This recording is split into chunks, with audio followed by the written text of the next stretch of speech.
40 साल हो गए आपको फील्ड में माशाल्लाह। और आप कम उम्र लगते हैं। ये क्या वजह है? ये मतलब है क्या आबे हयात पिया हुआ है? आप तो मुझसे भी छोटे लग रहे हैं। आइए, आपने प्यार मोहब्बत दिखाया अपना। आपके पीछे कोई कुत्ता लग गया था कॉन्सर्ट में और वो आपको काटने आला था। पहले तो कुत्ता नहीं था, वो आदमी था। नहीं, वो क्या था वो बताया यार सलीम भाई। ये तो क्या मैंने था? मजाक किया, कुत्ता नहीं, वो शेर पीछे लग गया। Oh wow. मेहदी हसन साहब के भी गाने आपने रीमेक किए और बड़े मुश्किल गजले और लोगों को जिन चीज़ों की आदत थी आपने बिल्कुल चेंज कर दिया। काफ़ी मशहूर भी हुए हैं उनके, मैंने गाने गाए, मगर एक आध दफ़ा भंडे भी हुए। आप जो भंड वाली बात कह रहे हैं, क्या कोई कान वान भी पकड़वाए क्या? मेरा गाना ये क्या कर दिया भाई तुमने? आजकल इंडियन म्यूजिक बहुत ऊपर आया हुआ है, उनके गाने पहुंच रहे हैं, तो क्या हम क्वालिटी सॉन्ग नहीं बना पा रहे? क्या मामला है, क्या मसला क्या है? फिल्म के गाने उनकी हिट होते हैं, पॉप गाना तो उनका हिट होता ही नहीं है। किन लोगों ने सलीम जावेद को आगे बढ़ने से रोका? नाम ले आज। हर शख्स के लिए कोशिश होती है कि उसको रोका जाए। आप पे फायरिंग हुई थी यस ड्यूरिंग कॉन्सर्ट और आपके पेट पे, नाभि पे गोली लगी थी। यस। वो क्या वाकया है वो जरा बताएं। उर्दू आर्ट्स कॉलेज के अंदर मैं कॉन्सर्ट कर रहा था। अस्सलाम वालेकुम मोअज़्ज़िज़ ख़वातीन और हज़रात, मैं हूं नादिर अली। हस्ती भी है, हंसता भी है, लोगों के दिलों में बसता भी है। दिल करता है बिछा दूं इनके लिए रेड कारपेट। पेशे खिदमत है, आइए सलीम जावेद। वालेकुम सलाम। वालेकुम। मैं थोड़ा लेट हो गया, फंस गया। आप फंसिए, मैंने कहा वालेकुम सलाम। आइए आइए।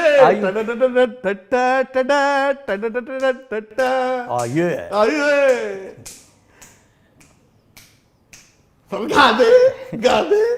आप चाह रहे कि अभी तो कुछ बातें नहीं, हल्का सा हो जाए ना भाई, पहले ही हमने मिठाई बांट देनी है। अच्छा ठीक है, चलें फिर।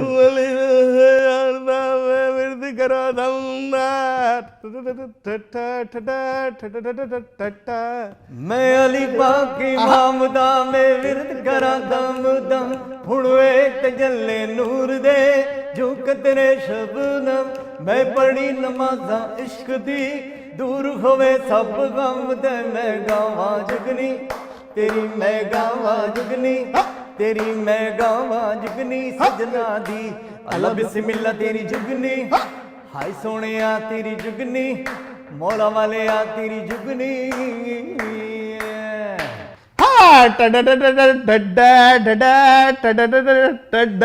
यार ये गाने का कैच जो है ना, ये बड़ा मजे का, जो गाने की ये फील है, क्या ख्याल है? कभी कभी कुछ चीज़ें होती हैं, इंट्रो बन जाता है कि वो ऐसा बन जाता है, कैची हो जाता है। अगर वो इंडियन जब ये गाना हमारा जब छापा गया था, अच्छा, तो वो पीस यही रखा गया उन्होंने ना। हाँ। बल्कि इवन ये कि वो जो आइए ये तक मैंने तो एक या दो मरतबा बोला पूरे वीडियो में, 2 मरतबा कहा होगा अपने ऑडियो के अंदर।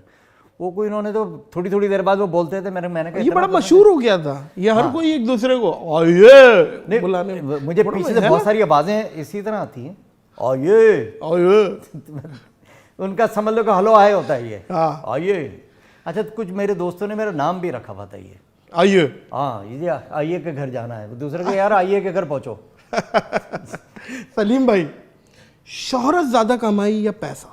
देखा जाए तो दोनों ही कमाई है यार। शोहरत भी अल्लाह ने दी है, पैसे भी दिए हैं माशाल्लाह। माशाल्लाह। और ये सब नसीब इज्जत भी दी है। इज्जत के साथ। कभी कभी होता है ना, शोहरत भी मिल गई, पैसे भी मिल गए और इज्जत नहीं मिली।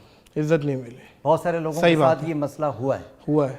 हर आदमी आपके पीठ पीछे भी इज्जत करता है। इज्जत वही है जो आपके पीछे की जाए, सामने तो आदमी एहतराम में या खौफ में नहीं। वो कहते हैं ना कि जब आर्टिस्ट विंग में आता है, कर्टन से क्रॉस होता है और उसके लिए तालियां बजती हैं, तो एंट्री क्लैप है, और जब जाता है तो उसकी जो परफॉर्मेंस होती है उसके लिए तालियां बजती हैं। तो आपकी जो परफॉर्मेंस है, इसी वजह से लोग पीछे आपको अच्छा बोल रहे हैं ना। वही असल चीज़ है ना।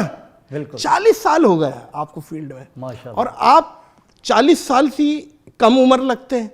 ये क्या वजह है? ये मतलब है क्या आबे हयात पिया हुआ है या क्या सिलसिला है? काट ऐसी है, क्या सिलसिला है? आप तो मुझसे भी छोटे लग रहे हैं। अब आइए, आपने प्यार मोहब्बत दिखाया अपना। उम्र का फ़र्क तो नज़र आता है। उम्र एक ऐसी चीज़ है थोड़ा सा आप छुपा लेते हैं मगर कहीं ना कहीं नज़र ज़रूर आती है। मैं मोजिज़ ख़वातीन और हज़रात सच बताऊं, सलीम भाई के कुछ दोस्त मिले सारे बुढ़े और मैंने कहा यार तू लगी नहीं रहा सलीम जावेद के, तो बोल रहे यार तुम क्या समझते हो, सलीम जावेद बच्चा है, सलीम जावेद हमसे भी बड़ा है। यकीन करिए उन्होंने बोला मुझे, तो मैंने कहा यार बड़ी बात है। सलीम भाई, कुछ लोग बुढ़े अपनी हरकतों से हुए, बुढ़े अपनी हरकतों की वजह से हुए, बहुत अच्छी बात, बहुत अच्छी बात, कराची के धुएं ने बुढ़ा कर दिया। अच्छा सलीम भाई, एक वाकया याद आ रहा है मुझे, बड़ा मशहूर हुआ था, आप पे फायरिंग हुई थी ड्यूरिंग कॉन्सर्ट और आपके पेट पे, नाभि पे गोली लगी थी। और आपकी दो नाभियां हो गई थी, मतलब एक गोली का सुराख और एक नाभि का सुराख। तो आप कभी कभी कंफ्यूज हो जाते थे, तो नाभि कौन सी है, गोली कौन सी है। वो क्या वाकया है, वो ज़रा बताएं। देखिए, मौत और ज़िंदगी का फ़ैसला अल्लाह करीम करते हैं, मगर कुछ एक्सीडेंट, कुछ हादसा आपकी ज़िंदगी में हो जाते हैं और उसके पीछे भी बहुत सारी कुछ चीज़ें होती हैं। और मेरे साथ एक कॉन्सर्ट में उर्दू आर्ट्स कॉलेज के अंदर मैं कॉन्सर्ट कर रहा था। कब की बात है? ये 1987। 87? हाँ, और बड़ा ठीक वाला दौर था कैसेट्स का। और वो तो परफॉर्मेंस हो रही थी, जैसे ही मेरी परफॉर्मेंस एंड हुई है, एक फायर की आवाज़ लगी है। मैं बैक स्टेज नीचे उतर चुका था जब परफॉर्मेंस दे के अपनी, तो कुछ दोस्त खड़े थे, मैंने उनसे कहा यार मैंने टाइमिंग चेक करो कि एक आवाज़ आई, ऐसा लगा कि मुझे लगी है। तो उन्होंने जब देखा तो मेरे वाइट कपड़े थे तो वो पूरे खून में थे। तो वो उस टाइम अंदाज़ा नहीं हुआ था, फायर का ही होता ना, लोगों को गरम गरम होती है, पता नहीं चलता है। हाँ, वो इस तरह से कुछ चीज़ चुभी है, तो फिर जब वो आपको पता चले कि आपको गोली लगी है। 9mm की गोली थी, पिस्टल थी, कोई बड़ी गन थी या क्या? नहीं, पिस्टल की थी। पिस्टल की थी। हाँ, तो वो बस फिर बराबर में ही हॉस्पिटल था कॉलेज के, लड़कों ने उठाया, फिर मुझे वो लेके गए। क्या वजह क्या थी सलीम भाई? ये गोली लगना इज़ नॉट अ जोक। वजह ये है, अगर थोड़ी सी ऊपर गोली लगती ना, तो 3, 10, 13, 13, 10, 23, 23 और 3, 26, आज आपकी 26वीं बरसी होती है। आप ये देखें ना यार, आप बच गए। तो ये आपको ये शार्प शूटर मारने आया था या किसी और की गोली थी जो आपको लग गई, या आप उस कॉन्सर्ट में गालिबन हसन जहांगीर साहब भी थे? हाँ, तो कहीं ये तो नहीं है कि वो ये गोली उनकी थी जो आपको लग गई? नहीं, वो तो भी उनकी परफॉर्मेंस बाद में थी मेरे। अच्छा। हाँ, ऐसा होता नहीं है, गोली जिसको लगना होती है ना उसी को लगती है। उसके नसीब की गोली थी। हाँ, वो नहीं, वो मेरे नसीब की थी तो मेरे लगी है। हाँ, तो अल्लाह पाक सब सारे हमारे दोस्तों को महफूज रखे। मुझे दुश्मनी की बू आ रही है। किस में?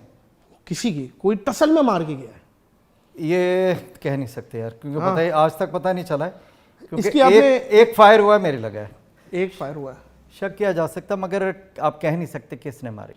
देखिए ये तो एक कॉमन सी चीज़ है ना कि फायर एक बंदे को टारगेट करके मार रहा है, कोई ऊपर मार रहा है, कोई इधर मार रहा है, इधर मार रहा है, लग जाए एक्सीडेंट। वही वाली बात है, जहन के कोई करोड़वें हिस्से में ये भी आ जाता है कि एक्सीडेंट भी हो सकता है, लेकिन अल्लाह ने आपको ज़िंदगी दी और अल्लाह ने आपको लाना था और मेरी पॉडकास्ट में बिठाना था अल्हम्दुलिल्लाह, और आप आ गए। बहुत सारे काम भी कराने होते हैं। आप जब कभी किसी हादसे से गुजरते हैं तो फिर ज़िंदगी की, जब सेहतियाबी के बाद आपको कदर होती है अपनी सेहत की। ऐसे बेशुमार लोग हैं जो बहुत बीमार हैं, उनको अंदाज़ा होता है कि सेहतियाबी कितनी बड़ी नेमत है। किन लोगों ने सलीम जावेद को आगे बढ़ने से रोका? नाम लें, आज आपको नाम लेना पड़ेगा, बताएं कौन है।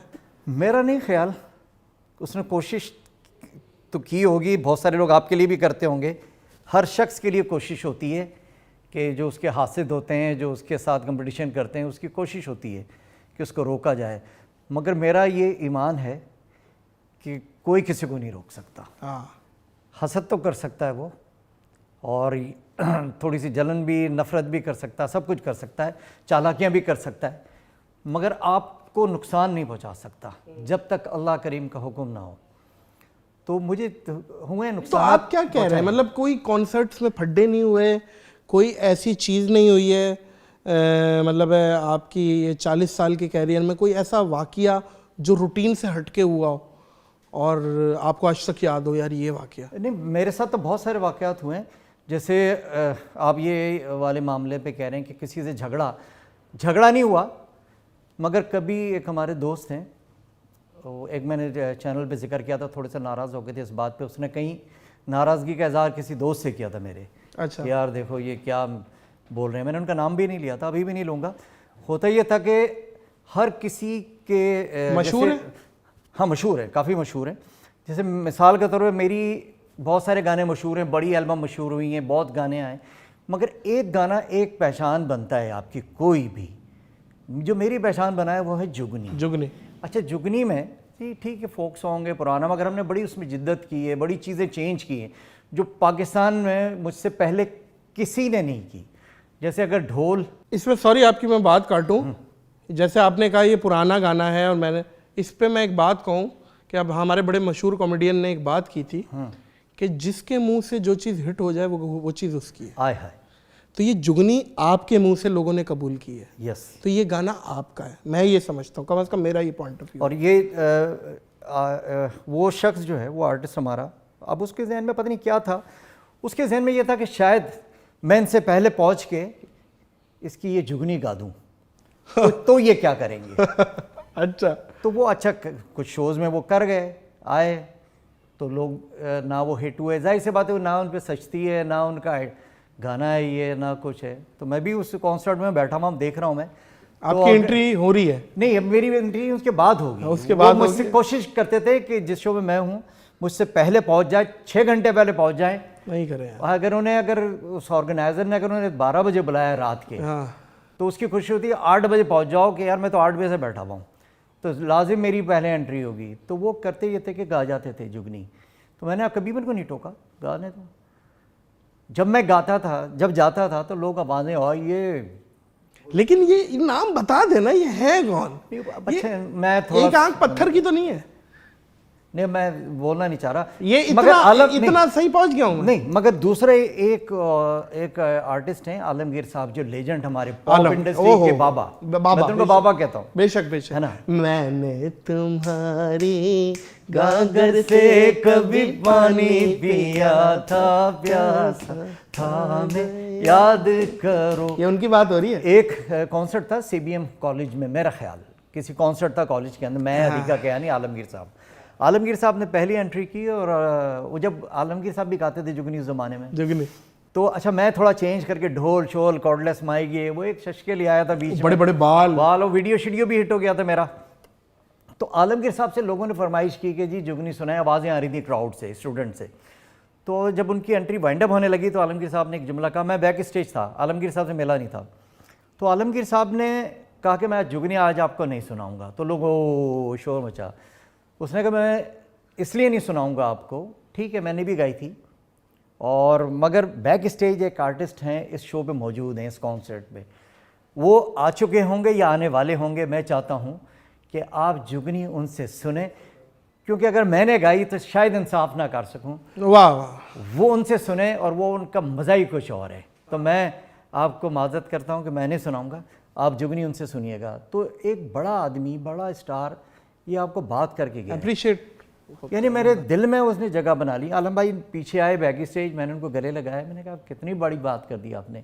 और एक वही आर्टिस्ट वो कोशिश करता है, अब तो खैर उनके समझ में आ गया है कि अब वो कहीं मिलते हैं तो ये चीज़ें नहीं करते, लोग पहले से कह देते हैं भाई देखें या तो आप बाद में गाएं, अगर आपने यही चीज़ें करनी है, क्योंकि हमने वो आर्टिस्ट बुलाया ही इस गाने की, लोग उससे सुनना चाहते हैं तो ना करें।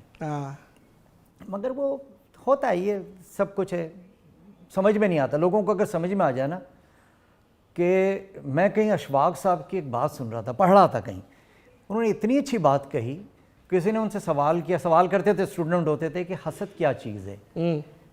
हसद अल्लाह ताला की तकसीम पे इख्तलाफ करना। वाह वाह। यानी अल्लाह ताला ने, अल्लाह की तकसीम है, राजी नहीं हो रहा वो। हाँ वो राजी नहीं हो रहा, तो आपने उस आदमी के साथ नहीं किया, अल्लाह से आप फड्डा ले रहे। बिल्कुल ऐसी बात है, बहुत अच्छी बात तो इतनी अच्छी बात है, तो मुझे तो लग गई, मैं तो सीखता हूँ तो मैं बोलता हूँ ठीक है। तो इसलिए आप जब किसी को इज्जत देंगे ना, तो आपको वापस इज्जत ही आएगी वापस। क्या बात है भाई। भाई आप हैदराबाद के हैं, मशहूर कराची में हुए, हैदराबाद में क्या पल्ला मछली बेचते थे पहले, रबड़ी बेचते थे, या बम्बई बेकरी का केक? अच्छा, ये तीनों चीज़ें मशहूर है। पल्ला भी मशहूर है, और यहाँ से लोग खाने जाते हैं, बल्कि और बॉम्बे बेकरी का। बम्बई मैं कभी भी हैदराबाद जाता हूँ तो अगर किसी को बता दिया हैदराबाद जा रहा हूँ, ये पता चल गया, ये तो 50-60 केक की फरमाइश आ जाती थी। मख्तर यार मेरे लिए केक लिया ना। भाई मैं कहता हूँ कि मैंने दुनिया ट्रैवल की है और इस टाइप के डेजर्ट्स खाए। बम्बई बेकरी समथिंग एल्स, वो बहुत क्या बात। और हैंडमेड है मोज़ेज़ ख़वातीनो हज़रात। ये कोई ऐसी बात नहीं कि 15-20 लाख सलीम जावेद को मिले हुए, हमें मिले हुए, मार्केटिंग कर रहे हैं। जो चीज़ अच्छी है वो अच्छी है, ये सौगात बन गई है। और सलीम भाई आप रीमेक के बादशाह हैं। कोई करे के बहाना सानू मिल बाही वे, राता आ गई लोड शेडिंग दिया ये तो हमने डाल दिया। लेकिन ये जो आपने किया है, मैं अभी आपको बैक स्टेज बता रहा था कि मैं जब भी मोटरवे पे होता हूँ ये गाना मेरी प्लेलिस्ट पे है, मैं प्ले करता हूँ और सुनता हूँ और मेरी पूरी टीम एंजॉय करती है। तो ये इतना गाने में एक नई रूह डाल दी आपने, ये क्या है? और ये मेहदी हसन साहब के भी गाने आपने रीमेक किया और बड़े मुश्किल गज़लें, और लोगों को जिन चीज़ों की आदत थी आपने बिल्कुल चेंज कर दिया। काफ़ी मशहूर भी हुए हैं उनके, मैंने गाने गाए, मगर एक आध दफ़ा भंडे भी हुए। भंड भी हुए जाहिर सी बात है कि आप ट्राई करते हैं कि उसकी मेरी एक रीमिक्स करने की एक डिफरेंट वजह है। मैं चाहता हूँ कि वो जो गाना ओरिजिनल है ना उसकी शक्ल चेंज की जाए थोड़ी बहुत। शुरू से मैं ये करता हूँ कि जाहिर सी बात है ओरिजिनल गाना रिमिक्स होता है ना, बहुत सारे लोग म्यूज़िक एडवांस कर देते हैं, तो मैं मेलोडी भी चेंज करता हूँ। आगे के पार्ट अगर उसके ख़राब भी तो शायरी भी चेंज करते हैं उसकी, हम उसकी मेलोडी आगे जाके चेंज करते हैं, फिर म्यूज़िक अपना बनाते हैं, तो एक वो नया स्टाइल आ जाता है, तो इसलिए भी गाने हिट होते हैं। ये सारा कॉन्सेप्ट कोई करके बहाना ये आपका ही ये था? सारे ये हो जाए ना सर, तो अच्छा माही आजा से ही शुरू कीजिएगा। कोई करके बहाना सन मिल माही बे, रात आ गईया चानड़िया, रात आ गईया चानड़िया, साडा कलियां नहीं लगदा दिल माही वे, दिल माही वे, रात आ गईया चानड़िया। वाह वाह वाह वाह वाह वाह। आप कह रहे लोड शेडिंग दी, लोड शेडिंग दी। अच्छा, आपके भी दिमाग में वो बढ़ गई है, क्योंकि ये एक हकीकत है ना, रियलिटी है। और मेहदी हसन साहब ने, आप जो भंड वाली बात कह रहे हैं, क्या कोई कान वान भी पकड़वाया क्या? मेरा गाना ये क्या कर दिया भाई तुमने? नहीं, एक ज़माने में हम मेहदी साहब से बड़ी हमारी वो थी, तो हमारे सरबराह भी थे, वो एक हमारी तंजीम थी, तो हम जाते थे, मैं सज्जाद अली, हम कुछ दोस्त ना, अच्छा, मेहदी साहब से मिलने जाते थे, बड़ा प्यार करते थे वो, तो हमें फ़ख्र महसूस होता था। अच्छा, उनके बच्चों से भी दोस्ती थी, आसिम मेहदी से, कामरान मेहदी से, ये सारे हमारे दोस्त थे। तो अच्छा, मैं गाने गाता था, ये भी होता था कि खान साहब कुछ कहेंगे तो है नहीं, हाँ, प्यार मोहब्बत इतनी है। तो कुछ लोग होते हैं, कुछ दोस्त होते हैं, वो शिकायत एक दिन उन्होंने की, उसने कहा आपने इसको खान साहब इतना सर पे चढ़ा लिया है, और ये सारे गाने आपके ख़राब कर देता है, ख़राब कर हर एल्बम में गाना ख़राब करता है। तो वो हंसने लगे। तो थोड़ी देर बाद मैंने, क्योंकि आना था, तो सारे दोस्त हंस रहे थे, उसमें कुछ महफिल में बैठे हुए भी थे, तो वो हंसने लगे, तो एकदम मैं आ गया, कहना आजा भाई तुम्हारा जिक्र हो रहा है अभी। खान साहब जुगत भी करते थे, आज अभी तुम्हारी तारीफ़ कर रहा है ये। तो मैंने कहा जी शुक्रिया इनका। तो क्या किया तुमने गानों का, नया कुछ बनाया? मैंने खान साहब बनाया है। अरे तुमने मुझे बताया नहीं। मैंने कहा बताऊंगा। वही वाला तो नहीं गा दिया, रंजिशी सही दिल को। तो मैंने कहा मैं सुनाऊंगा, वही मैंने सुनाया नहीं था। ये गाना थोड़ा सा कोशिश की थी कि उसको बनाने की, चेंज करने की, हुआ नहीं था, तो मगर वो ठीक है। हाँ, ये फिर डिलीट कर दिया आपने? नहीं, एल्बम में आ चुका था वो गाना, वैसे मैं तो निकालना चाह रहा था, तो मगर हमारे जो कुछ दोस्त थे उसने कहा यार कभी कभी जो है ना बहुत भंडा चीज़ भी ना क्लिक कर जाती है, तो जाने दो, हो सकता है कि ये आइटम बन जाए। अच्छा, ऐसा है? कोई बहुत भंड बताएं जो मशहूर हो गया? नहीं, बहुत सारे ऐसे गाने हैं जो आप कभी कभी जो है, मिसाल के तौर पर मेरी एक एल्बम थी, उसमें एक गाना था। कौन सा? हालांकि वो मैंने खुद ही किया था, पहली एल्बम के अंदर, लैला ओ लैला, लैला ओ लैला व्यतरा बरा सहला मिजाजिए लैला। तो लड़कियों का कोरस शामिल किया हमने इसके अंदर, थोड़ा मॉडर्न कर लिया। तो मुझे लग रहा था कि यार ये भंड है। नहीं, मुझे लगता था कि यार पंजाबी, क्योंकि लोगों की आदत पड़ी थी पंजाबी फोक भंगड़ा गाने की, ये पहली मरतबा कोई बलूची गाना किसी एल्बम में शामिल हो रहा था उर्दू स्टाइल के अंदर। हाँ। तो मैंने कहा यार बलूची गाना मैंने सुना है, उर्दू थोड़ा सा ये नहीं चलेगा, फिट नहीं हो रहा, और मुझे लगता है कि ये नहीं चलेगा, मज़ा नहीं आ रहा, मुझे इसको निकाल दिया जाए इस गाने को। तो ये बाकायदा हुआ है। तो उसने कहा नहीं नहीं यार तुम्हें अंदाज़ा नहीं है, ये गाना हिट होगा, ये एक नया स्टाइल है, क्योंकि बलूची गाने कोई बनाता ही नहीं है, तो तुम जाने दो, अगर नहीं हिट होगा तो क्या है। मगर लकीली उस एल्बम में उस गाने ने तो तबाही मचा दी थी, वही गाना हिट हुआ। बिल्कुल, अभी भी आपने सुना है, किन समातों ने नहीं सुना हो ये गाना। ये वो बस वो कभी कभी होता है कि जैसे मुझे लग रहा था कि अच्छा नहीं होगा ये, मगर गाना हिट हुआ। किस फंक्शन में एंट्री हुई और पेमेंट ना मिली हो? किस फंक्शन में? किसी भी। काफ़ी फंक्शन है। हाँ, और वही सीन ऑर्गेनाइजर का है, वो एंट्री के बाद। अब तो खैर नहीं, अब ट्रेंड चेंज हो गया है, एक ज़माना था फुल पेमेंट मिल जाती है। अब नहीं, वो ज़माना एक्चुअल होता ये था कि हर वक्त दौर चेंज होता रहता है। हम भी सादा थे, हाँ, भरोसा करते थे लोगों पे कि यार नहीं यार ये वो तो आप यकीन करें सलीम भाई, हम जब हम एंट्रियां करते थे तो ऑर्गेनाइजर से ऐसे पैसे मांगते थे जैसे लगता था भीख मांग रहा है। यकीन करें। और एंट्री के बाद उसका एटीट्यूड और एंट्री से पहले एटीट्यूड चेंज होता था। एंट्री के बाद तो वो दुनिया को टाइम देगा, हमें नहीं दे रहा, अब पीछे से हो जाती है। हाँ, ऐसा ही होता था। होता ये था कि जब तक वो आपकी एंट्री नहीं होती थी तो वो आपके साथ रहता था। जब स्टेज पे आपको चढ़ाने के बाद जब उतरते थे तो मिलता नहीं था बंदा। हाँ, गायब हुआ है। अब आपको पहले एक ज़माने में फंक्शन इतने सारे होते थे बहुत। कि आप दूसरे कॉन्सर्ट में जाना होता था। सही। अगर आप आधा घंटा उसको ढूंढने में लगा देंगे तो वो कॉन्सर्ट, तो वो डिस्टर्ब होगा कॉन्सर्ट, दूसरा वाला आपका शो जो 2 और करने आपने। तो कभी कभी आप चले जाते थे कि यार कल भेज देगा ये, मैंने कहा कल बात हो जाएगी, तो वो कभी कभी कल हो भी जाती थी, कल नहीं भी होती। कल नहीं भी होती तो थी। कभी कूटा, किसी को पकड़ा, फड्डा वड्डा हो गया, पैसे दे हुए, इंसान का बच्चा बन, यार कूटा तो नहीं, फेफड़े फट गए मेरे, तो पैसे नहीं दे रहा। नहीं कूटा तो नहीं, थोड़ा सा अफसोस का किया, फिर उनके साथ काम नहीं करते भाई। यही एक हल है ना उसका। एक आदमी पैसे खा गया है और उसका हल यही है कि आप उसको छोड़ दें। अभी मेरा एक कॉमेडियन है, उनका नाम नहीं लूँगा, वो भी खा चुके हैं मेरे साथ पैसे, सारे पैसे खा चुके हैं। वो बड़ी टेक्निक से उन्होंने मुझे। अच्छा, हाँ, मुझे तो नहीं है। हैं? नहीं, वो मुझे उन पे अच्छी भी नहीं लगेंगी। अच्छा भैया। हाँ, वे नकली। दो लोग थे नकली, तो अब एक अलग अलग हो गए वो लोग। हाँ, समझ गया ऐसे नहीं। हाँ, तो फिर हमें गुस्सा तो मुझे ये आया, तो मैंने कहा यार इसको ज़रा ठीक करवाया जाए। कुछ पुलिस में दोस्त भी हैं, उन्होंने कहा ठीक है इसको बंद कर देते हैं, ये कर देते हैं। फिर सारा प्लान भी हो गया था, हाँ यार ठीक है, गुस्सा भी इतना था। फिर मैंने अल्लाह की रज़ा के लिए उसको माफ़ कर दिया, बहुत अच्छी बात, छोड़ दिया। मैंने कहा यार जेल होगी, जाएगा, बदनामी होगी, कितने पैसे मेरे गए, तो मैंने अल्लाह की मोहब्बत में उसको माफ़ कर दिया। मैंने कहा ठीक है आइंदा नहीं काम करेंगे, छोड़ दो, पैसे उसने देने भी नहीं है, जेल में जाएगा, रिकॉर्ड ख़राब होगा उसका, FIR कटेगी उसकी, पता नहीं क्या हालात हों, पीछे बेगम बच्चे। नहीं, ये बहुत बड़ी बात है, बहुत अच्छी बात है।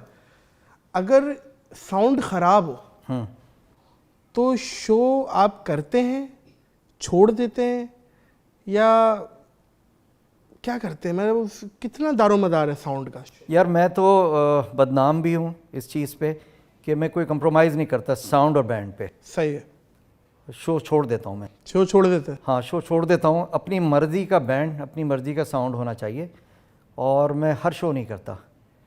और यही वजह है कि आज 40 साल हो गए और मैं माशाल्लाह अभी भी सबसे ज़्यादा कॉन्सर्ट में ही करता हूँ। पाकिस्तान में? हाँ, पाकिस्तान में। और ये पाकिस्तान से बाहर? पाकिस्तान से बाहर भी अभी टूर करके आए।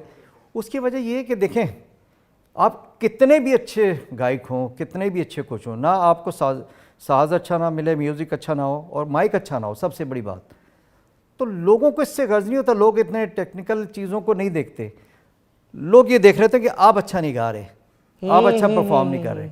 ऑर्गेनाइज़र क्या करते हैं?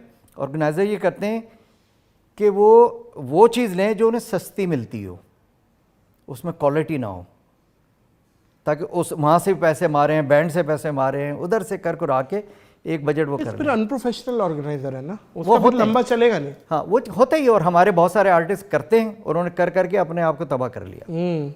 आप छोड़ दें, वो शो छोड़ना नहीं होता, आप अपनी वैल्यू बनाते हैं। वाह वाह वाह, सही। पैसे ना बनाएं, अपनी वैल्यू बनाएं। जो लोग अपनी वैल्यू बनाते हैं तो पैसे तो खुद ब खुद बनते हैं। तो लोग वैल्यू बनाएं अपनी। और ये चश्मे का कल्चर क्या है? ये कौन सा पथारा? मैंने हसन जहांगीर साहब से भी पूछा था, कौन सा पथारा है ये?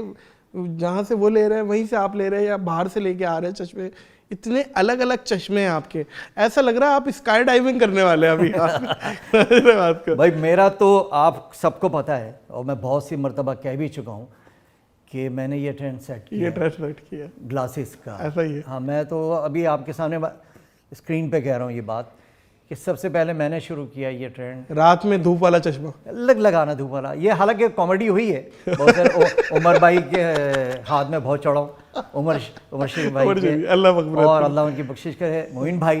तो वो कहते थे कि क्या ये अभी एक ताज़ा भी ऑपरेशन हुआ है इनका जब स्टेज जो सॉफ्ट टारगेट। हाँ, तो मैं उनको कहता था, मैं सबको कहता था, मोइन भाई को भी कहता था। मैंने कहा मोइन भाई, क्योंकि 85 से मैंने 86 से लगाना शुरू किया ग्लासेस। मैंने कहा एक वक्त आएगा, उस टाइम ये ट्रेंड नहीं था, बाकी बुरा लगता था। मैंने कहा बहुत जल्द एक वक्त आएगा ये सारे लोग लगा रहे होंगे, तो मैं चाहता हूँ कि मैं शुरू करूँ। ये मेरी शुरू से आदत है कि नया काम करो, क्रिटिसाइज तो करेंगे आपको लोग, मगर नया काम करो, नई चीज़ लेके आओ, क्रिएटिविटी। बिल्कुल, क्रिएशन जब तक नहीं करोगे आप वहीं रहोगे। सलीम भाई, जिसको गाना आता है वो कम गा रहा है, जिसको नहीं आता वो ज़्यादा गा रहा है। हाँ, आजकल के जो सिंगर्स हैं उनकी पेमेंटें भी बहुत बड़ी बड़ी हैं उनको शो भी मिल रहा है। हाँ, क्या ख्याल है, वो स्टूडियो के सिंगर हैं, लाइव कॉन्सर्ट में मज़ा नहीं आता, उनकी कोई चीज़, हम तो नहीं नाच रहे, बहुत से ऐसे नाम नहीं ले रहा, आप लोगों पे आप लोग आते भगड़ा करा देते हैं, पूरी आवाम नाच रही है, वो इम्पैक्ट क्यों नहीं नज़र आता? ये क्या कुछ है इसमें, पेड चीज़ें आ गई हैं? कुछ चीज़ें ऐसी हैं कि बहुत सारी, देखें पहले होता ये था कि मैंने स्टेज से शुरू किया, फिर एल्बम बनी, फिर टीवी पर आए, फिर वो स्क्रीन पे लोगों ने चेहरा देखा। पहले होता था सिंगर को पहचान होती थी सिंगर की आवाज़ से, अब सिंगर की पहचान होती है उसकी शक्ल से। अब ऐसी बेशुमार हैं, आप आवाज़ से नहीं पहचानते सिंगर को, शक्ल से। आप शक्ल से पहचानते, अच्छा ये वो है, और शक्ल भी जानते हैं, बेशुमार लोगों के नाम नहीं जानते, उनकी शक्ल भी जानते हैं। हाँ, नाम रजिस्टर्ड नहीं है। नाम रजिस्टर्ड नहीं है। पहले होता ये था कि आपकी आवाज़ रजिस्टर्ड होती थी। जो आप पुराने जितने भी सिंगर देख लें, सबकी अलग अलग आवाज़ें हैं, सबको आवाज़ से, अभी आज भी चला दिया जाए तो वो आवाज़ से पहचाना जाता है कि ये वो सिंगर है। अब इंडिया में भी ये हो रहा है और पाकिस्तान में तो यही हो रहा है कि उसका चेहरा देख के पहचानते हैं लोग। और किस्मत की बात भी है नादिर भाई, हर दौर में किस्मत तो काउंट होती है। अच्छा सलीम भाई, पाकिस्तान के म्यूज़िक और इंडिया के म्यूज़िक में क्या फ़र्क है? आजकल इंडियन म्यूज़िक बहुत ऊपर आया हुआ है, उनके गाने पहुंच रहे हैं। पाकिस्तानी गाना एक अभी निकला था, पसूरी, वो बहुत वायरल हुआ। तो क्या हम क्वालिटी कंटेंट, क्वालिटी सॉन्ग नहीं बना पा रहे? क्या मामला है, क्या मसला क्या है? देखिए, इंडिया की मार्केट बड़ी है और वो फिल्म के गाने उनकी हिट होते हैं। उनका कोई प्राइवेट गाना आपको याद भी नहीं होगा, पॉप गाना या कोई ऐसा गाना आपके जहन में भी नहीं होगा। हम उनके गाने, जो इंडियन इंडस्ट्री के गाने हैं ना, हमें याद हैं फिल्मों के गाने। मगर इंडिया के भी कोई गाने अब जाके, क्योंकि 2-3 साल से उनकी फिल्में कोविड की वजह से और कोई किसी वजह से फिल्में बन कम रही हैं या फिर इतनी अच्छी नहीं आ रही, उनके गाने भी उस तरह से हिट नहीं हो रहे जो होते थे जिस तरह से। मगर पॉप गाना तो उनका हिट होता ही नहीं है। हमारे पॉप गाने, जाहिर सी बात है, पॉप गाना उनका हिट ही नहीं हुआ। नहीं, तो आप बताएं कोई गाना उनका, कोई कई हज़ार गानों में से एक गाना कोई एल्बम में से निकल के आता है। एक ज़माना था पॉप उनके गाने हिट हो रहे थे, मगर अब नहीं होते हिट, अब फिल्म के गाने हिट होते हैं उनके। हमारे लड़कों ने जो गाया है, जो यहाँ से गए हैं गाने, आतिफ वगैरह, ये वो सारे फिल्मों के गाने उनके हिट हुए। आतिफ ने कभी भी वहाँ जाके एल्बम में नहीं गाया उनके किसी, या कोई रिमिक्स गाना गाया नहीं। लेकिन ये आदत जो था, ये तो पहले कोई एल्बम का था, उसका अपना सॉन्ग था, उसका अपना सॉन्ग तो इंडिया में सुना, फिर बाद में बड़ी मार्केट में इसको कैप्चर करवाया। वो फिर जाके, जाहिर सी बात है कि वो मार्केट इतनी बड़ी है उनकी और वो पूरी दुनिया के अंदर छाए हुए हैं ये लोग। पाकिस्तान का टॉप सिंगर किसे समझते हैं आप, आपके हिसाब से, कि यार टॉप क्लास सिंगर है? पाकिस्तान के देखें, अब तो खैर काफ़ी लोग हैं, जैसे राहत फ़तेह अली साहब को कह सकते हैं अभी इस दौर के अंदर से, और आतिफ माशाल्लाह बड़ा अच्छा गा रहा है। Good entertainer. हाँ हाँ, तो बहुत अच्छा सिंगर है।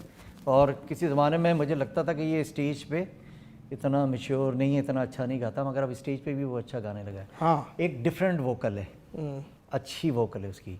आतिफ है, सजाद अली है, हाँ, ये अच्छे सिंगर हैं यार। पाकिस्तान में बड़े बेशुमार अच्छे सिंगर हैं।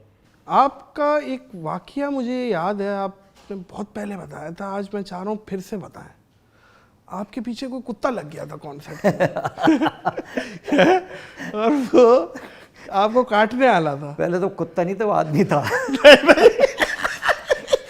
नहीं, वो क्या था वो बताया यार सलीम भाई। ये तो क्या मैंने था? मजाक किया, कुत्ता नहीं, वो शेर पीछे लग गया। ओह वाह। हाँ, वो एक ज़माने में जब मेरे पास, बहुत शुरू का वाक़या है ये।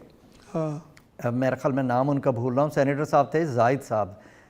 हाँ, जाहिद अख्तर साहब शायद। तो वो यहीं इधर ही रहते थे। तो उनको शेर पालने का बड़ा शौक़ था उनको। सही ना है।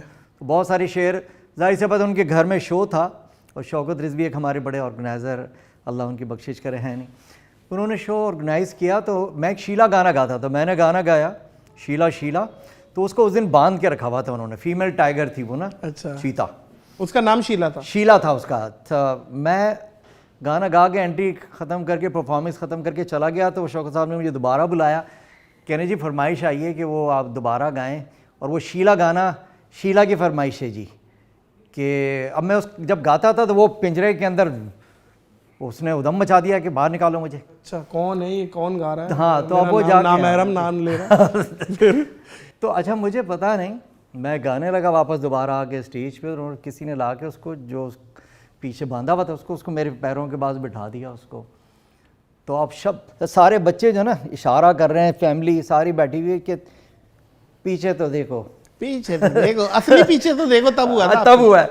तो अब मैं यूँ घूम के देखता तो मुझे कुछ नज़र नहीं आता था। म्यूजिशियन मेरे करीब थे, गिटारिस्ट, वो सब कोनों पे इधर इधर दूर हट गए वो। तो मैंने कहा कुछ फुल भी साइज नहीं था? है। हाँ हाँ, ठीक वाला। तो मैंने कहा कुछ नहीं था। वो बार बार इशारा कर रहे थे। पहले तो मैं समझे, मैंने कहा यार कहीं ऐसा ना हो कि जिप खुली भी हो कि ये भी कभी कभी हो जाता है, बड़ा हाँ, वाकया। तो मैंने कहा यार कुछ है गड़बड़, कि सारी यूँ कर रहे हैं। तो मैंने थोड़ा सा जो है ना, तो कुछ कह रहे हैं नीचे देखो। तो मैं पीछे हट के मैंने देखा था, भैया शेर की अपनी दहशत होती है उसकी। तो मैं कुछ समझ में नहीं आया, मैं भागा बस लाइट ईयर की स्पीड पे भागे आप? हाँ, जब मैं भागा बहुत तेज। तो अब वो मेरे पीछे, अब वो जब मैं क्राउड में कूदा हूँ तो वो भी पीछे था। एक भगदड़ पूरी। उसको शायद पसंद नहीं आया था आप जो शीला गा रहे थे। नहीं, वो एक्चुअली होता ही है, जब आप भागेंगे ना, शेर वगैरह का यही होता है, वो आपके डर को कैप्चर करेगा। हाँ, जब आप भागते हो तो वो आपके पीछे भागेगा। हाँ, तो जब मुझे भागने नहीं चाहिए, तो खड़े रहना था। मैं इतनी देर से गा रहा था, वो बैठा हुआ ही था ना पीछे। हाँ। तो कुछ नहीं किया। तो वो जब मैं भागा तो वो भागे, तो वो ऑडियंस के अंदर, वो एक भगदड़ पूरे शो के अंदर, उस संभालो ना संभले वो। मैं नीचे, तो शेर इधर से, बच्चों की तरफ। आप माइक फेंक के ऑडियंस से खड़े हो गए? मैं सुनने वाला था। तो अब मैं सांस रुक गई थी। मैंने कहा यार ये क्या मजाक है। तो फिर उन्होंने बताया कि यार तुम डर गए। तो वो कह रहे ना कि उनके फादर जो है ना, रुकनुद्दीन साहब, कहना कि हमारी जो पोती है मेरी 1 साल की है, वो इसके साथ खेलती है, इसके पेट पे सो जाती है, ये हमारे घर के अंदर एक फैमिली मेम्बर है। मैंने कहा भाई आपका फैमिली मेम्बर है ना, तो हमारा तो नहीं है। लाल पैंट तो नहीं पहनी हुई थी सलीम भाई? लाल पैंट? कहीं ऐसा तो नहीं है लाल पैंट से उसको वो बिन्नोट हो गई हो? लाल पहने ने काली पहने, शेर ने जब आगे पीछे आना है ना, वो आएगा भाई वाह, उसको कहीं गोश्त का लोदड़ा ना लगे ना, ये तो वो तो आएगा, चाहे कैसे भी कपड़े पहने हुए हो। भाई वाह वाह वाह। मैं कहता हूँ कि मोअज़्ज़िज़ ख़वातीनो हज़रात, आर्टिस्टों के आर्टिस्ट हैं, और सलीम भाई एवरग्रीन। और जिस तरीके से अभी भी इन्होंने 16 साल के लौंडे वाली किडिंग की हुई है, ये ऐसी ही करते रहें। और मुझे पता चला है अपने पोतों के कपड़े पहन लेते हैं ये लोग। पोते बताए ना, बेटे की शादी हुई, क्या हुआ? हाँ, अभी मगर इतने बड़े तो नहीं है, छोटी है अभी बेटी है उसकी। अच्छा, माशाल्लाह। तो दादा बन गया माशाल्लाह। देखिए ना यार, इतना हैंडसम दादा, और क्या चाहिए, और दादा, क्या चाहिए? दादा होते ही हैंडसम है। हाँ। इंडिया जाना हुआ? इंडिया मेरा ऐसे ही जाना हुआ है, मगर अच्छा, अनऑफिशियल गए थे। हाँ, नहीं वो था, एक गाना था जो महेश भट्ट साहब पाकिस्तान आए थे, तो मैंने अपने घर पे उनको इनवाइट किया था। अच्छा। तो उनकी मोहब्बत थी कि वो आ गए, तो मैंने अपने स्टूडियो में, घर में मेरा होम स्टूडियो भी है, तो मैंने उनको कुछ कहना, यार कुछ सुनाओ सलीम मियां। वो क्योंकि मेरे दोस्त के दोस्त थे, तो उनसे मैंने रिक्वेस्ट की थी, यार मैं महेश जी को खाने पे बुलाना चाहता हूँ। तो वो पाकिस्तानी आर्टिस्टों को बहुत प्रमोट किया उन्होंने, और बड़ा लाइक करते हैं हाँ, पाकिस्तानी म्यूज़िक को ये। तो जब मैंने उनको गाने सुनाए तो उनको 2 गाने मेरे बड़े पसंद आए थे, रिलीज़ नहीं हुए थे वो। उन्होंने कहा यार ये दोनों गाने मुझे दे दो, एक गाना तो मैं ही डाल रहा हूँ अपनी मूवी में। कौन सा वाला? वो था दर्द मोहब्बत। तो वो कहना कि ये तो मैं डाल रहा हूँ मूवी, मुझे दे दें। जरा सा गुनगुनाए, दर्द मोहब्बत। दर्द मोहब्बत सहा नहीं जाए। इस सब पुराना हो गया, ये 2002 में, 2002 के अंदर आया था। ये आया था फिल्म में? नहीं, फिल्म में नहीं आया था। तो वो इसकी फाइलें शाइलें उन्होंने कहा मुझे दे दो, तो रिकॉर्डिंग भी इसकी अच्छी, तो घर पे शायद चलाया था। तो वो फिर ले गए, फिर उन्होंने फाइलें मिस कर दी। फिर दोबारा पूजा भट्ट एक मरतबा पाकिस्तान आई कारा फिल्म फेस्टिवल में, उन्होंने कहा इसके बाद वापस से मुझे सारी फाइलें भेजो इसकी ऑडियो की। फिर वो कहने लगे जी अब दोबारा हम लोग इसको रिकॉर्ड कर रहे हैं। फिर मुकेश जी की कॉल आई, उनके जो भाई हैं, तो उन्होंने कहा जी हम इसको रिकॉर्ड करेंगे। फिर इंडिया पाकिस्तान के थोड़े दिन के बाद वो हालात ऐसे हो गए थे। वो जो समझौता एक्सप्रेस ब्लास्ट नहीं, हुई थी। बॉम्बे वाला मसला। अच्छा, वो तो 2007 में हुआ था आई गेस। हाँ, तो वो 2-3 साल उन्होंने गाना रखा रहा। फिर वो जब फिल्म में रिकॉर्ड करने की, फिर वो कट गया, तो फिर वो कुछ चीज़ें होती हैं आउटडेटेड हो जाती हैं। आउटडेटेड म्यूजिक आउटडेटेड हो जाता है, ये बात सही तो है। मेलोडी भी आउटडेटेड हो गई वो। तो उन्होंने कहा यार कुछ और करते हैं। तो फिर वो इंडिया पाकिस्तान के ताल्लुकात हमारे, आपने देखा, फिर ख़राब से ख़राब ही होते रहे। हालांकि जो कि नहीं होना चाहिए, कि हमारे पाकिस्तानी कॉमेडियंस कितने वहाँ पे गए और सिंगर्स भी गए, वहाँ से यहाँ आते हैं। आर्टिस्टों के लिए तो कोई ऐसी चीज़ नहीं होना चाहिए, आर्टिस्टों का ये सीन नहीं होना चाहिए। हम कितना उनको लाइक करते हैं इंडियन आर्टिस्टों को, और वो भी करते हैं हमें, मगर कोई सियासी मामलात होते हैं जिसकी वजह से। देखिए, मैं एक जुमला कहता हूँ, we can choose our friend but we can't choose our neighbour. Yes, हो ही नहीं सकता। तो जब आपके नेबर यही हैं, तो मेरा तो ये मानना है कि हाथ मिलाना ज़्यादा बेहतर है। क्या ख्याल है? एक दिन आएगा, जो अब नई नस्ल आ रही है, उनके जहनों में तो आ गया है कि यार नहीं, मोहब्बतें होना चाहिए। सलीम जावेद आज के मीडिया से मायूस है, खुश है, क्या है? मैं हमेशा खुश रहा हूँ। खुश रहे। हाँ, मैं कोई जितने भी अच्छे कोई शोज़ होते हैं टीवी के, मुझे इनवाइट किया जाता है, और जितने बड़े चैनल्स पे मैं जाता भी हूँ। आपकी प्रेजेंस को एक्सेप्ट करते हैं? हाँ, मुझे बुलाया जाता है और मैं जाता हूँ।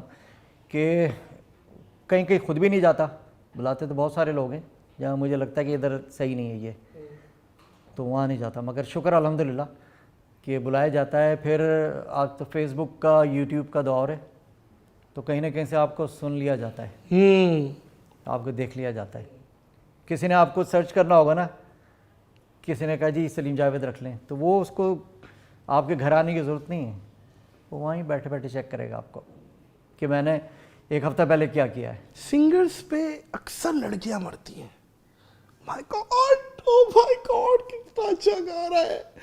तो यकीनन आपकी भी बड़ी फैन फॉलोइंग है लड़कियों की। बहुत लड़कियां मरती भी होंगी, जो नहीं मरती होंगी घर जाके मार के आते होंगे आप। नहीं, वो उसका काम आप करेंगे। अच्छा, आपका है ना, आप मारें। मारू? नहीं, असल में देखिए, मैं तो ये कह रहा हूँ, कॉमेडियन और शायर जितना बदसूरत हो उतना हिट होता है। ये चीज़ है। पाकिस्तान में कभी खूबसूरत कॉमेडियन हिट ही नहीं हुआ। एक चीज़ है, हाँ, नीलाम, एक मुझे एकदम याद आ गया इसकी खूबसूरत होने की वजह से। नीलाम घर में तारिक अजीज साहब एक ज़माने में हम सब देख रहे होते थे। हाँ, तो एक सवाल किया, ये कोई मैं 25 साल पहले की बात कर रहा हूँ आपसे, या हो सकता ज़्यादा हो गए। उस दिन से लेके मेरे आज तक जहन में है ये। और ये एक सबसे बड़ी दुनिया की खूबसूरती क्या, अगर मैं आपसे पूछूं, सबसे खूबसूरत चीज़ क्या है दुनिया की? पैसा है, पैसा है ना। मगर मुख्तलिफ लोगों ने जवाब दिए उसके। तारिक अजीज साहब माइक लेके दौड़ते थे, वो कूलर फिर मिलता था उसको। ये मैंने क्यों कहा, देखिए, एक अंग्रेजी में मुहावरा, यू आर नॉट अगली, यू आर पुअर। नहीं, आपने ये आपने कहा ना, पैसा सबसे दुनिया की सबसे खूबसूरत चीज़ है। आपने कहा पैसा। किसी ने क्या कहा, किसी ने कहा ताजमहल, किसी ने कहा क्या, किसी ने कहा अमेरिका, किसी ने मरी। अजीब सवाल। एक आदमी पीछे खड़ा था, उसने हाथ हिलाया, तारगिज़ साहब उसके पीछे गए वहाँ पे। अच्छा मुझे भी हो गया, मैंने कहा इसका जवाब क्या होगा, सुनो जस्तजू हुई मुझे। तो उस आदमी ने, तारिक साहब ने कहा जी इसका जवाब आता है? कह रहा हाथ यस। उसने कहा दुनिया की सबसे खूबसूरत चीज़ है शोहरत। ओह, तो थोड़ी देर मेरी समझ में नहीं आई, उसके बाद आई। मैंने कहा अरे कितनी अच्छी बात है, दुनिया की सबसे खूबसूरत चीज़ है शोहरत, पैसा भी नहीं है। शोहरत आपने देखा होगा, शोहरत भी एक तरह की करेंसी है। हाँ आपने देखा होगा कि उसकी शक्ल उससे, जैसे फ़र्ज़ करो अगर किसी के, हम वो नहीं करें, शाहरुख खान, सलमान खान जितने भी हीरो हैं वो बहुत ज़्यादा खूबसूरत नहीं है। हाँ बहुत ज़्यादा खूबसूरत नहीं है, उनसे कई गुना खूबसूरत लोग हैं मौजूद हैं, लेकिन वो शोहरत उनको मिली। उनकी शोहरत इतनी है कि आदमी वो कहता है कि इस दुनिया के सबसे खूबसूरत लोग यही हैं। यही है, हाँ। तो इसका मकसद सबसे खूबसूरत चीज़ दुनिया की है शोहरत। शोहरत, क्या अच्छी बात है। शोहरत, मैं कहता हूँ शोहरत एक शेरनी का दूध है, इसे सिर्फ शेर ही हजम कर सकता है। हर किसी के बस की बात नहीं है।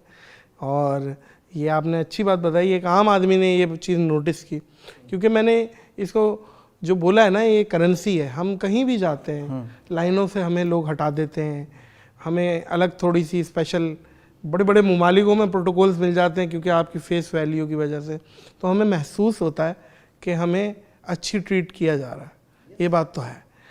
सलीम भाई, किसी मुल्क में डिपोर्ट कर दिया हो आपको, या कोई एमिग्रेशन में पड्डा हो गया हो, कोई एमिग्रेशन में इंग्लिश फंस गई हो और उन्होंने कहा हो यार कौन हो क्या हो अपना बताओ, कहीं फंसे हो? पता नहीं, डिपोर्ट तो माशाल्लाह मैं कर चुका, हो चुका नहीं आज तक अच्छा। माशाल्लाह नहीं हुआ। मैं कह रहा हूँ पता नहीं, डिपोर्ट तो सारे ममालिकों ने किया। हाँ नहीं, मुझे डिपोर्ट ऐसा लगा आपके माशाल्लाह की मर्तबा डिपोर्ट नहीं हुआ।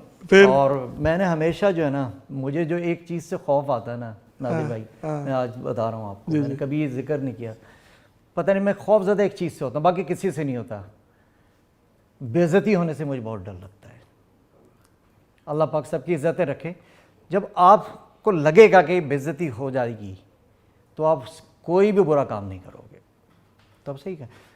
मुल्क पाकिस्तानी पासपोर्ट पे आपने ट्रैवलिंग की होगी, वो दूर से देख लेता है वो आपके ग्रीन पासपोर्ट। इसकी कई वजह हो सकती हैं। ख़ास तौर पर अमेरिका जाते हैं तो वो थोड़ा सा इंटरव्यू लंबा हो जाता है, कभी कभी वो आपको उस साइड में रूम में भी ले जाते हैं। जी जी, आइए जी, अब तसल्ली करके फिर आपको बाहर भेजते हैं वो। सही बात है। मेरा नाम, आपका अगर डेट ऑफ बर्थ किसी से मैच करती हो, नाम भी मैच करता हो और वो उनकी लिस्ट में हो कि इसको चेक करना है, तो फिर भी आपका थोड़ा सा वो टाइम लेते हैं। मगर कभी ऐसा हुआ नहीं कि आप जब कोई बदमज़गी? नहीं, कुछ नहीं, कभी नहीं हुआ। आप सही तरीके से जाएं। बहुत सारे लोग होते हैं कि P3 वीज़े पे जाएं, वर्क परमिट वीज़े पे जाएं। बहुत सारे लोग जाते हैं विजिट वीज़े पे जाके स्लिप हो जाता है, शो करने चले गए। वो क्यों रुक रहे हैं उस कंट्री में? आप अपने मुल्क की इज़्ज़त ख़राब कर रहे हैं। आप लीगल तरीके से काम करेंगे, आपको खौफ थोड़ी होगा। वो आपके चेहरे पढ़ लेते हैं। इमिग्रेशन की लाइन में जब जाते हैं, काउंटर पर खड़े होते हैं, वो आपका चेहरा पढ़ लेता है। जाहिर है उनका काम है ये फेस रीडिंग। बिल्कुल सही कह रहे हैं। हाँ, बिल्कुल वो सही चेहरा पढ़ लेता है। बिल्कुल सही कह रहे हैं। हाँ, वो बहुत सारे लोगों से तो वो ज़्यादा सवाल भी नहीं करते। ठीक है, ओके। और मैं एक जुमला बोलता हूँ कि इस नफ्सा नफसी में सबसे कीमती चीज़ जो किसी के पास होती है वो होता है उसका वक्त। आपने अपना वक्त दिया, इस चीज़ का मैं बेहद मशकूर हूँ। और अल्लाह आपको जज़ाए खैर दे, अल्लाह आपको ज़वाल नेमत से बचाए, हमारी दुआ है। आप इसी तरह हंसता मुस्कुराता, मेरे बच्चों की भी जनरेशन, उसके आगे भी बच्चों की जनरेशन को एंटरटेन करते रहें। हालांकि हमारे परदादा के उम्र के आप तो मेरे दादा एंजॉय करते थे जुगनी, और आज हम भी एंजॉय कर रहे हैं। आप ये देखें, बहुत कम सिंगर है, ज़्यादा पीछे नहीं चलेगी। अब्बा तक तो ठीक था। लेकिन मैं आपको बता ही रहा हूँ कि बहुत कम सिंगर्स हैं जो हर जनरेशन को एंटरटेन करते हैं। You are one of them. बहुत बहुत शुक्रिया मोअज़्ज़िज़ ख़वातीनो हज़रात। सलीम जावेद किसी तारुफ के मोहताज नहीं है, आज वो हमारे साथ थे और पॉडकास्ट में मुझे तो बड़ा मज़ा आया। मैं एक बात जी दो करें, दो तीन चार पाँच। मुझे जब जाहिर सी बात है आपकी टीम काफ़ी अरसे से जी मुझे बुला रही थी जी, तो एक तो टाइम का भी इशू था, फिर मैं कुछ भी मैंने कहा यार ठीक है। किसी ने कहा यार उनके शो में मत जाना, नादिर ना बैंड बजा देगा तुम्हारी, और वो बड़ी खुली डुली बातें करता है और तुम्हारा स्टाइल ज़रा डिफरेंट है, तुम ज़रा टाइप तुम्हारा चेंज है। तो मैंने कहा नहीं यार, उसको भी पता होगा। तो मैंने अवॉइड किया था, मगर जब आपकी कॉल आई है तो इज़ ऑनर कि अल्लाह ताला ने आपको बहुत रिस्पेक्ट दी है, इज़्ज़त दी है और बड़ा नाम आपने बहुत मेहनत करके बनाया है। एक तो होता है ना कि आदमी एवं ही हिट हो गया है, आपने वाकई मेहनत भी की है और उसको बरकरार भी रख रहे हैं आप अपने नाम को। बड़ा पन्ना और मुझे अच्छा लगा, मैंने कहा नहीं यार मैं जाऊँगा।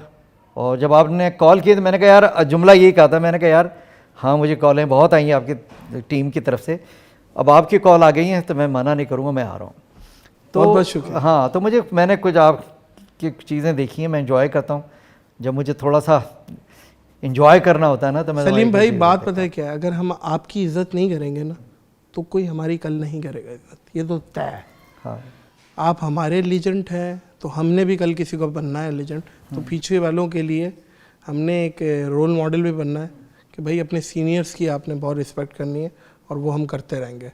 अब एक टाइम इतना गुजार लिया ना, तो मैंने भी जुमला कहा था ना यार, मुझे डर लगता है, सिर्फ एक चीज़ से खौफ आता है कि आप कोई बेइज्जती ना हो।